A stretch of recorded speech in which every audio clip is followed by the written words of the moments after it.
Partie de l'Europe suffoque. On pourrait frôler les 50 degrés à l'ombre dans le sud de l'Europe. Est-ce que le gouvernement, forte chaleur également dans le sud de la France, Manon Aubry, est-ce que le gouvernement est à la hauteur de la lutte contre le réchauffement climatique? Non, il n'est pas à la hauteur et je voudrais qu'on analyse assez bien la situation. C'est pas une vague de chaleur que l'on vit à l'heure actuelle. C'est la conséquence directe de l'action politique et de l'absence de régulation aussi des industries fossiles.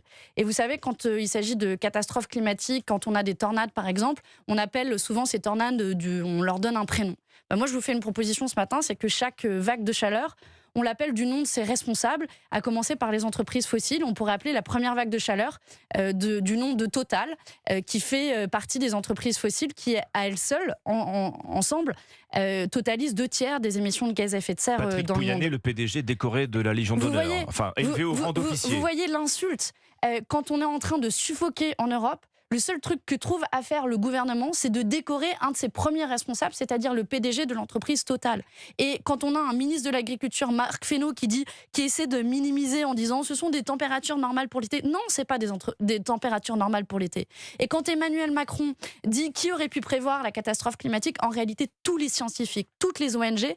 Et Emmanuel Macron, quand il parle d'une pause sur les règles européennes environnementales, c'est extrêmement dangereux. Ça a été d'ailleurs entendu 5 sur 5 par la droite et l'extrême droite, qui essaie au niveau européen de bloquer toute réforme en matière environnementale, à commencer par une loi sur la restauration de la nature qui a été votée à très peu de voix près la semaine dernière et sur laquelle on a vu une opposition de la droite, de l'extrême droite et d'une partie des libéraux.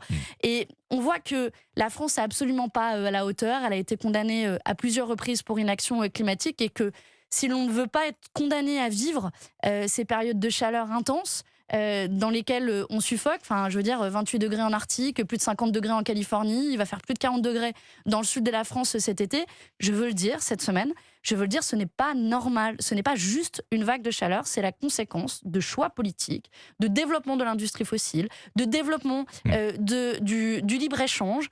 Si on arrêtait de faire 3 fois le tour de la planète aux produits que l'on achète dans nos supermarchés avec des accords de libre-échange qui sont signés à tout va, alors on n'en serait pas là. Et c'est pour ça qu'il faut assumer de changer de braquet et non pas faire les vierges effarouchées en mode « Ah, on découvre le changement climatique ». Il a une réalité et c'est pour ça qu'il faut agir à la racine.